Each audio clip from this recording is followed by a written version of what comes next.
We played a game where everyone was involved. Students were laughing, they were flapping their wings, they were making crazy noises. It was awesome.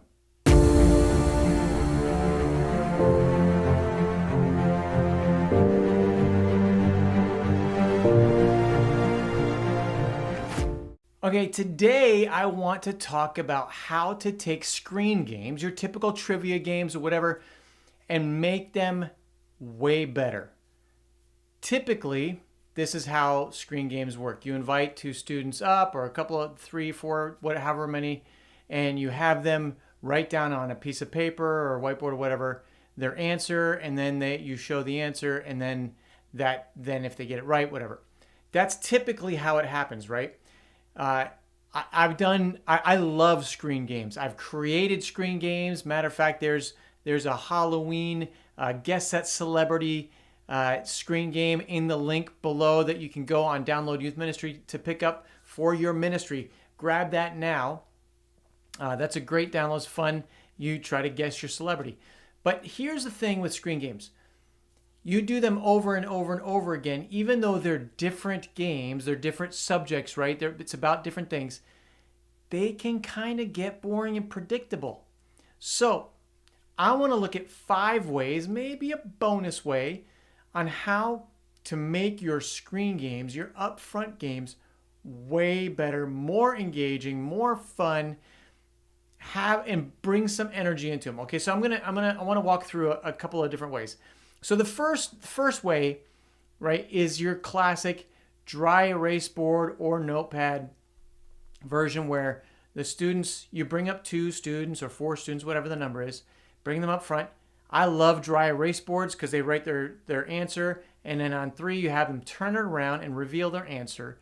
And you can kind of take that one of 2 ways. If they get it right, they get 1,000 points. You can do it if they get it wrong, they sit down, but that tends to go kind of quickly with just a couple of students up front. So I give them 1,000 points. Here's the thing about points. Points are free. They don't cost you anything. So don't give away 1 point. Make it 1,000. That's easy, right? It doesn't cost you anything. So give 1,000 points away for everyone they get right. And then I always double the last question.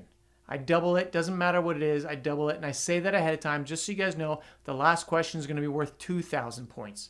That way, there's no like, oh, this guy's 9,000 and this person has 8,000, and if they get it right, you just change it for that person. You don't want to deal with that, right? That happens all the time. There's always that student, so you want to lay out the rules ahead of time.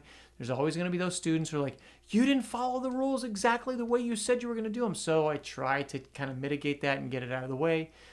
So to double the points on the last round. Or you could go across and you can do the first 3 are worth 1,000, the second 3 are worth 2,000, third 3 are worth 3,000, and the last one is 5,000. However you want to do it, okay? So that's the one way to do it up front. When they're done, they erase it and they keep track of their points on the board. And so that when they get 2 right, they put 2,000 down, turn it around when they're showing it. Okay. Second way to do an upfront game is get 2 students. Now this one can feel kind of like, oh, that's not fair, but let me explain.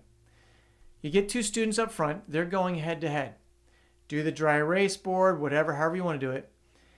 If one of them gets it wrong and one of them gets it right, the person who gets it wrong sits down and you bring a replacement student up to go against the student who got it right.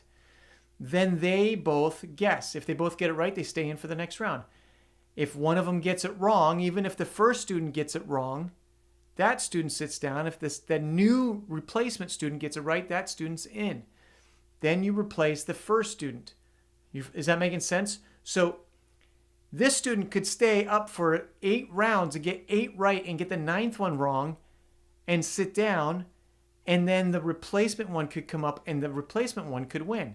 And that's why it can sometimes not feel fair, like, oh, he came in at the last minute. But if you keep getting them right, you're still in. So whoever gets it wrong, you replace them. If they both get it wrong, replace both of them. Or you can, if you don't have enough students to replace both of them, you can keep them in until one of them gets it right and one of them gets it wrong. and again, replace it. Even to the very last question, if somebody got the second to last question wrong, they go sit down, bring up somebody who comes up and answers just one right and this person gets it wrong, they could win the game just by being the last one to get it right. And if you run out of questions, I always do rock, paper, scissors or something like that to kind of to finish that, make it fair at the end. All right. Another way to play your trivia games is to do, this is an all play version. I love all play because it gets everybody involved. You don't want to always do that. I like mixing up from all play to just a few up front and motion to sitting still to gross out, all that stuff. But so this all play, if you have 4 answers in your trivia question on your screen game, put a number in each corner correlating to the number to the answer. So 1, 2, 3, 4, A, B, C, D, whatever it is. Or if it's color, put that in each corner and then have your students go to the corner that they think is correct. Now, this is one of my favorites. I love having the students get up, they go to their spot, and I always say, if you are in the wrong corner, you sit down. But the first round is a freebie. Always give the first round as a freebie because you tend to eliminate a lot of students on this game. So I give the first round as a freebie so they know, okay, and I say it ahead of time. Again, letting them know ahead of time because, oh, that's not fair. I got it right. They got it wrong. No. First round's a freebie. So just go to your corners, whichever one. And I always tell them, you can't stand halfway in the middle. You got to commit to a corner. Then if they get it wrong, that group sits down, and then you go to the next question, and you have them separate into corners. Love that version. There's motion. They're active. It's an all play. Now, in games, I don't force students to play that don't want to play. If other students kind of want to be the encouragement on that, that's fine. But I don't force anybody to play because not everybody wants to do that kind of stuff, and that's okay. Games are important, but they're not life-changing critical. But they do open up the doors for conversation later on when you have that kind of shared experience and you have fun and it's laughter and all that stuff. Okay, so that's another way to do all play. Another all play game, and I actually love this one as well, is to have everybody stand up. And you can, a variation of the 4 corners, you can have them do just 1, 2, 3, or 4 on their fingers, just standing up. When they get the wrong, they sit down. It's a lot harder to gauge if you have more than 10 students to gauge who's telling the truth or not, right? So if they're in a corner, it's obvious they got it wrong. Now, this way is to assign a motion and a noise. I like doing both to each answer. So if it's 1, 2, 3, 4, A, B, C, D, whatever. So let's just say it's A, B, C, D as the answers. So if you think it's A, maybe you make an A frame like this over your head and you're like, A! And everybody has to do this. And I have them practice it. And I take them in and out of order. And B, I might have them flap their wings like this and go, bzzz. And C, I might go, C. Or, oh. And D, maybe it's like, huh. Right? So then I'll go through them. Okay, everybody try B. And it's like, zzz, D, huh. A, C, whoo. Right? So whatever motion sound you want to put to it, those are kind of easy and obvious, but you can change it up, make it anything you want. The more bizarre, the better. I've discovered there tends to be more laughter when you do this way of the game. So then another way to do that. So when they get it wrong, they sit down. Again, I give that first round as a freebie. Again, it's like the corners. You tend to eliminate a lot of students, and you can end up getting through 3 or 4 questions, and all of a sudden you've only got 1 student left. If it's a tie, I give them another chance. So if there's like 5 students left in the game and they all get it wrong, I go, okay, you all get a freebie because you all got it wrong. You all stay in. So another way, this is a fun one, is to take pieces of paper, or maybe you have those round rubber silicone kind of things, the circles that you use in a gym or whatever. Maybe you have those kind of things. But I just take pieces of paper and I'll place 10 spots or 8 spots along the way, from the back of the room to the front of the room on the floor. And I'll usually do 4 students to play on that. And so I'll do 4 different rows like that. And they'll start on the back row. And I give them a dry erase board, and they put their answer. When I call for the answer, I go 1, 2, 3, show, and they show their answer. If they get it right, they step to the next square. And so they keep moving forward, and the object is to be the first one to the front, to the stage, or whatever you have there. That's a really fun way. A twist on that, I told you it was a 5+. A twist on that is if you have chairs and you've got rows, I have them stand on the last row. And I know you shouldn't stand on furniture. It's youth ministry, right? I have them stand on the last row. And if they get the question right, again, I use the dry erase board. They climb over the next row and they stand there. Or, I was going to say, or you can do that. We used to do it many, many years ago. We'd have them sit on the laps of the person that's sitting in that chair. But I tend to not do that anymore. It's just safer not to do it that way.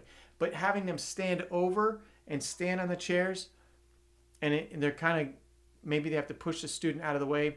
That's a super fun twist to that, taking steps forward. And again, then it's the first person to reach the stage, and you might have a couple of pieces of paper between you and the stage and the front row, because maybe you've got only 3 or 4 rows of chairs, and then they come up. That's just another twist of that game. But all of those, I promise you, take a different way to do a game every week, and you will find that your students will be more engaged because they're not doing what they always do, right?